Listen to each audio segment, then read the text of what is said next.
বাবা, এভাবে বলবেন না ওকে। ওর হয়তো সত্যি এই পোশাকটা পছন্দ হয়নি। সেটা তো একবারও বলেনি ছোট বৌমা। ও তোমার গিফটটা রিফিউজ করেছে। তাতে কি হয়েছে? হ্যাঁ, তাতে কোন মহাভারত অশুদ্ধ হয়েছে বাবা? আমার ওকে ভালো লাগে না, আমি ওর গিফট নিই। তোমাদের ওকে পছন্দ, তোমরা ওকে নিয়ে মাথায় তুলে নাচো, তোমাদের অনেক আনন্দ, তোমরা নিয়েছো, ভালো করেছো। আমাকে কেন এর মধ্যে টানছো? আমার এসব ভালো লাগে না। তোমরা মজা করছো, করো।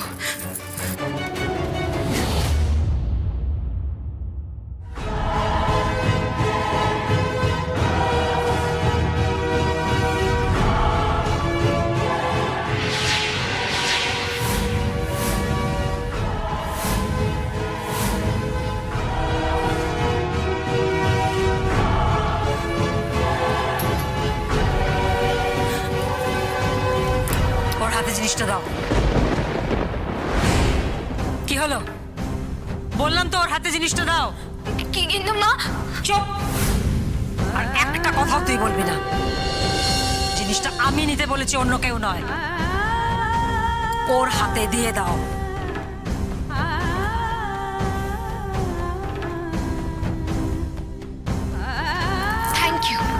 Thank you for your lovely gift Sarbamangala. Sarbamangala নয়, ও তোর ছোট বৌদি হয়। মানুষকে তার ন্যায্য সম্মান দিতে শেখ সঙ্গীতা। সম্মান দিলেই কিন্তু সম্মান পাওয়া যায়।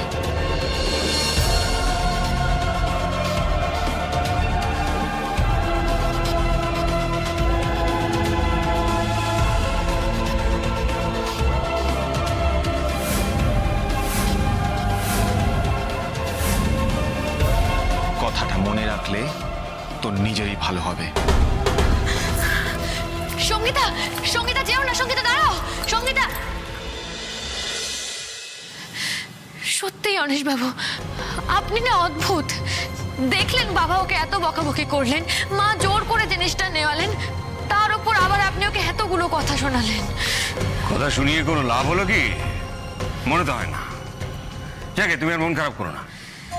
আচ্ছা, বাড়ির সবার জন্য তো সব হলো, এবার আসল মানুষটার জন্য কি এনেছো সেটা দেখি। হ্যাঁ অমিতা, চলে এসে আর মন খারাপ করো না। বাড়িতে মন ভালো করার লোক চলে এসেছে।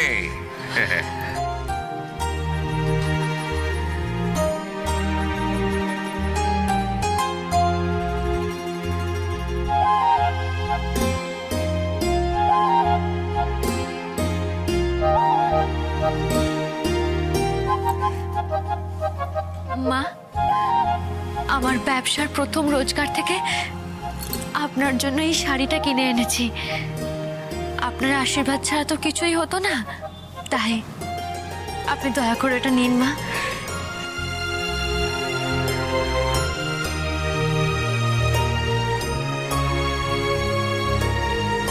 মা, আমি কি কোনো অন্যায় করে ফেললাম?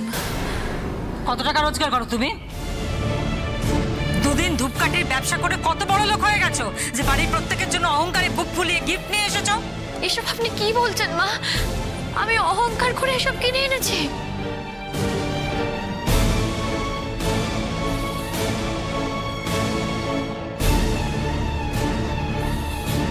না তো কিসের জন্য এনেছো? কিসের জন্য তুমি নিয়ে এসেছো? কি ভেবেছো যে এই গিফট কিনে বাড়ির প্রত্যেকের মন জয় করে নেবে? তা তুমি তো আমাকে আজকে দেখছো না, কম করে তো নয় নয় করে অনেকদিন হলেই দেখছো। তোমার কি আমাকে সেরকম মানুষ বলে মনে হয় যে তুমি একটা দামি শাড়ি আমাকে উপহার দেবে আর আমি একেবারে আনন্দে আটখানা হয়ে গিয়ে তোমাকে ছোট বৌমা বলে বুকে জড়িয়ে ধরবো? অমিতা, এসব কি বলছো তুমি? যেটা তোমরা বলতে পারোনি সেটাই আমি বলছি। তোমরা ওকে ছোট বৌমা বলে মেনে নিলেও ওর অনেক কিছু এখনো আমার দেখার বাকি রয়েছে। ও ব্যবসা করছে সংসারের সমস্ত কাজ ফেলে রেখে। তুমি কি বলছো মা? সংসারের কাজ ফেলে কেন বলছো? ও তো সব কাজ করেই বাড়ি থেকে বেরোয়। যদি না করতো কি করতো? ওই সময়টা বিছানায় শুয়ে ঘুমোতো? মেয়েদের সংসারের কাজ কোনো দিন শেষ হয় না। আর তাছাড়া ও যখন ব্যবসা করতে চেয়েছে আমি তোকে অনুমতি দিয়েছি, আনন্দের সঙ্গেই অনুমতি দিয়েছি। আর শুধু তাই নয়, আমি ওকে অনিশের ঘরে থাকার অনুমতিও তো দিয়েছি। তাহলে একটা সামান্য গিফট নিয়ে কেন ওকে কথা শোনাচ্ছ? সেটা তোর পক্ষে বোঝা সম্ভব নয়, আর আমি তোকে বোঝানোর চেষ্টাও করব না, কিন্তু ওর সেটা বোঝা উচিত ছিল।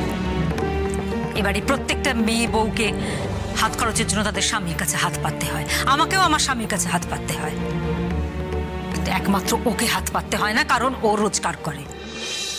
কিন্তু রোজগার করে বলে ও কি ভেবেছে ও ধরাকে সরাজ্ঞান করবে? ও তো নিজে জানে না একটা মেয়ে হয়ে সারাক্ষণ শত্রুর সঙ্গে লড়াই করে মাথার ঘাম পায়ে ফেলে যে টাকাটা ও রোজগার করছে সেই টাকাটা যে ফুটানি করে ওড়ানো যায় না সেটা ও জানে না। আর সঙ্গীতাকে আমি যতই বকাবকি করি না কেন, ওর তো আপত্তি থাকতেই পারে অন্য কারো কাছ থেকে গিফট নেবার জন্য। এই সংসারে কোটি কোটি টাকার গিফট দিয়ে মন জয় করা যায় না, কোনো সংসারেই তা করা যায় না। তার জন্য একটা যোগ্যতা লাগে, অধিকার অর্জন করতে হয়, কিন্তু এই গ্রামের অল্প শিক্ষিত মেয়েটা এখনো সেগুলো অর্জন করে উঠতে পারেনি।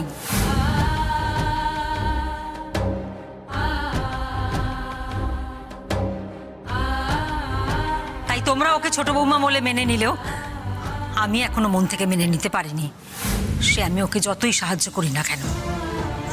কি ভেবেছিলে তুমি? কি ভেবেছিলে টাকা দিয়ে গিফট কিনে এনে সবার মন জয় করে তুমি এই বাড়ির কর্ত্রী হয়ে বসবে? না মা, বিশ্বাস করুন, আমি ওসব কিচ্ছু ভাবিনি। আপনি দয়া করে আমায় ভুল বুঝবেন না মা, আমি ওসব কিচ্ছু ভেবে এগুলো আনিনি। আমি তো সবাইকে ভালোবেসে এগুলো দিতে চেয়েছিলাম। আর মা, আমি আর যতটুকু করতে পেরেছি, যতটুকু এগোতে পেরেছি, তা তো এই পরিবারের মানুষজনদের জন্যেই। ভগবানের অশেষ করুণা না থাকলে আপনাদের মতো মানুষের স্নেহ, ভালোবাসা, আশীর্বাদ পাওয়া যায় না মা। আর সেখানে আমি কিনা আপনাদের কাছে অহংকার করব, আপনাদের মাথার উপরে উঠতে চাইবো? না মা, তাহলে যে আমার নরকে ওঠাই হবে না।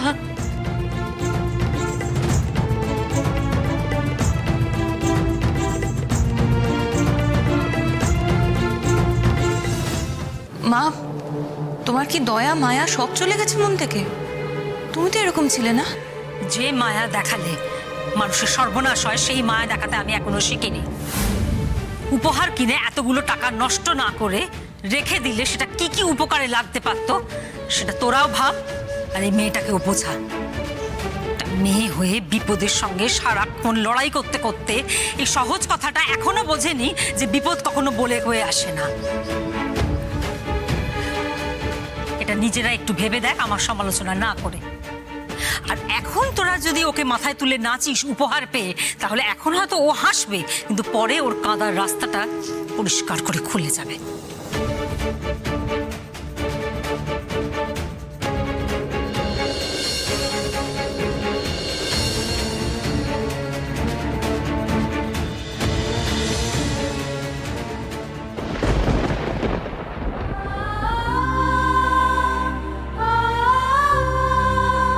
তুমি কি বলছো মা? সংসারের কাজ ফেলে কেন বলছো? ও তো সব কাজ করেই বাড়ি থেকে বেরোয়। যদি না করতো কি করতো? ওই সময়টা বিছানায় শুয়ে ঘুমোতো? মেয়েদের সংসারের কাজ কোনো দিন শেষ হয় না। আর তাছাড়া ও যখন ব্যবসা করতে চেয়েছে আমি তোকে অনুমতি দিয়েছি, আনন্দের সঙ্গেই অনুমতি দিয়েছি। আর শুধু তাই নয়, আমি ওকে অনিশের ঘরে থাকার অনুমতিও তো দিয়েছি। বিশ্বাস করুন, আমি ওসব কিচ্ছু ভাবিনি। আপনি দয়া করে আমায় ভুল বুঝবেন না মা, আমি ওসব কিচ্ছু ভেবে এগুলো আনিনি। আমি তো সবাইকে ভালোবেসে এগুলো দিতে চেয়েছিলাম। আমি আর যতটুকু করতে পেরেছি, যতটুকু এগোতে পেরেছি, তা তো এই পরিবারের মানুষজনদের জন্যেই। ভগবানের অশেষ করুণা না থাকলে আপনাদের মতো মানুষের স্নেহ, ভালোবাসা, আশীর্বাদ পাওয়া যায় না মা।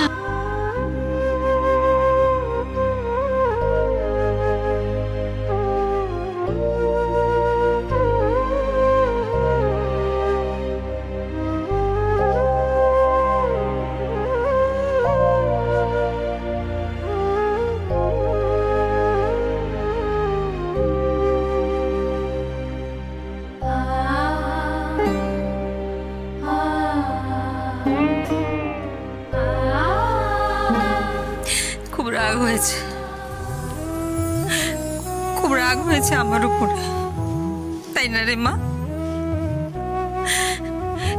নিষ্ঠুর শাশুড়িটা খুব কষ্ট দিচ্ছে, তাই তো?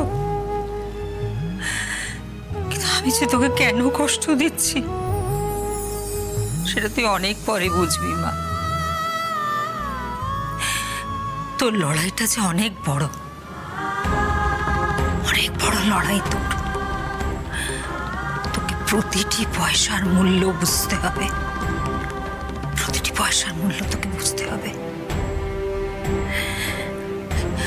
এই পুরুষদের সমাজে মেয়েদের বড় কষ্ট রে মা।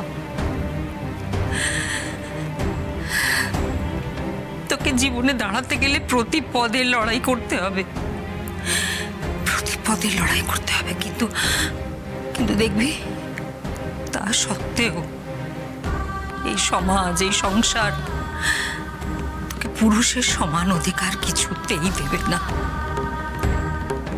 আর এর বিরুদ্ধে লড়াই করে জিততে গেলে তোকে আঘাতের পর আঘাত পেয়ে ইস্পাতের মতো কঠিন হতে হবে রে মা।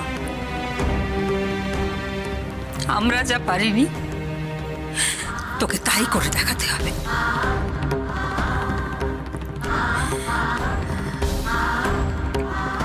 জানিস বা,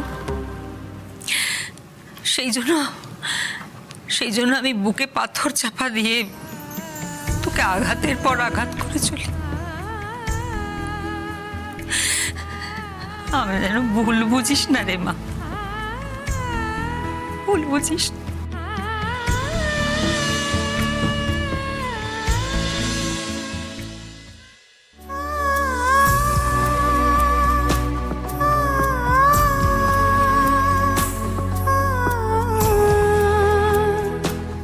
কত টাকা রোজগার করো তুমি? দুদিন ধূপকাঠির ব্যবসা করে কত বড় লোক হয়ে গেছো যে বাড়ির প্রত্যেকের জন্য অহংকারে বুক ফুলিয়ে গিফট নিয়ে এসেছো? কি ভেবেছিলে টাকা দিয়ে গিফট কিনে এনে সবার মন জয় করে তুমি এই বাড়ির কর্ত্রী হয়ে বসবে? মায়ের কথায় কষ্ট পেয়েছেন? মন খারাপ? না না, কষ্ট পাবো কেন? মা তো ভুল কিছু বলেননি। মা যা বলেছেন ঠিকই বলেছেন।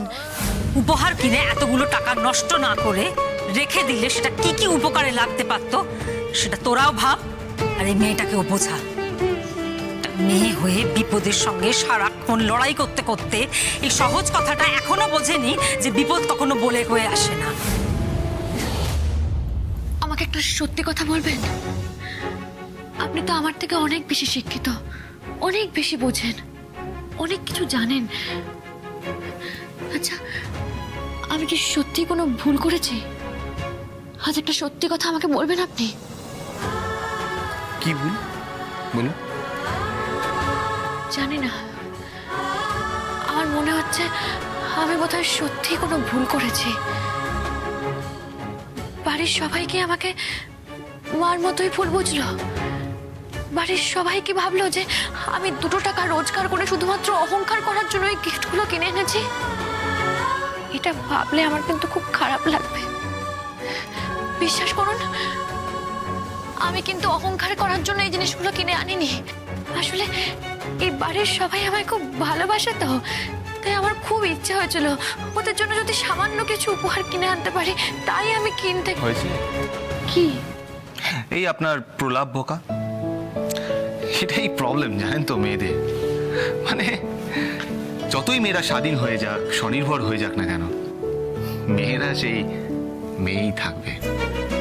ঘ্যান ঘ্যান, প্যান প্যান, তিলকে তাল, তালকে তিল, সোজা কথাকে কখনো সোজাভাবে ধরবে না, সবসময় বেঁকিয়ে তেড়িয়ে আমি আর আপনার সাথে কোনো কথাই বলবো না।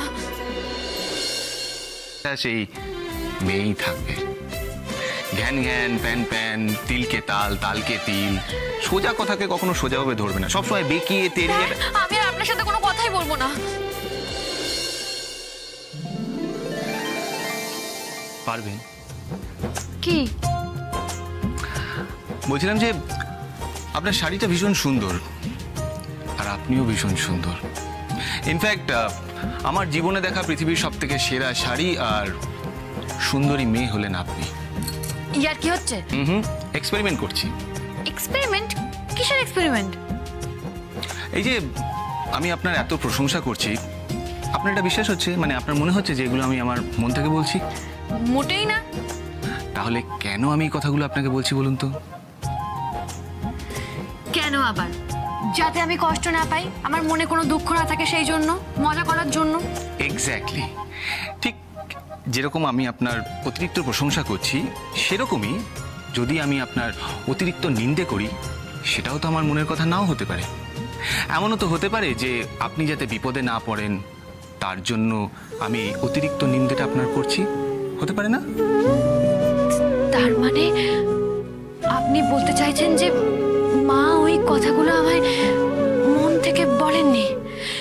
জানেন তো, আমারও না এটা মনে হয়েছিল একবার, তাও কেন জানি না মনে হচ্ছে সবাই যদি আমার এই ভুল তো বোঝে। হলো মেয়েদের প্রবলেম, জানেন তো।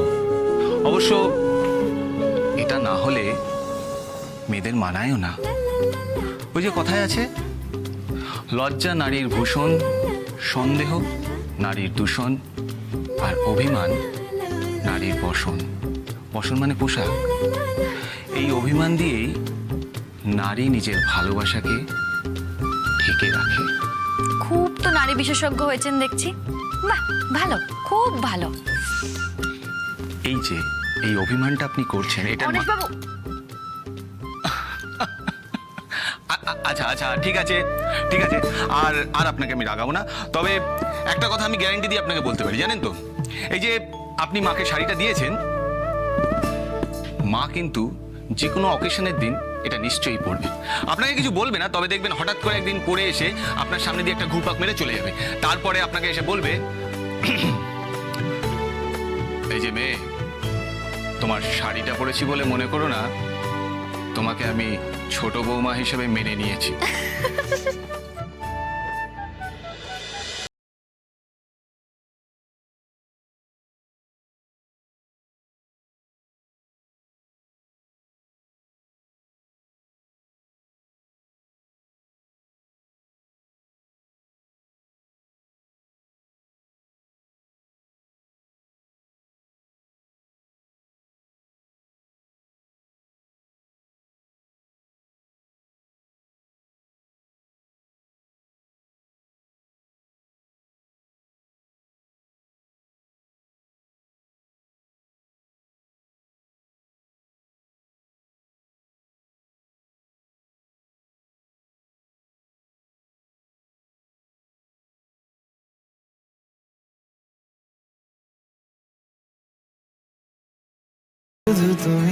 কি হলো?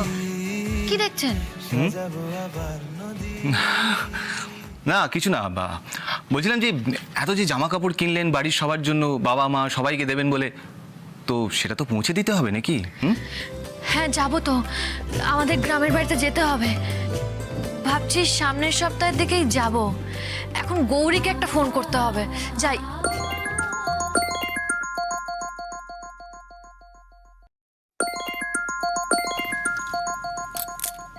গৌরী, অনিশবাবু। হ্যালো বনু, তুই অনেক দিন বাদতে জানিস, অনেক আয়ু হবে তোর। কেন রে, আমার নাম করছিস নাকি রে দিদি? হ্যাঁ, এক্ষুনি অনিশবাবুকে বলছিলাম তোকে ফোন করতে হবে আমায়।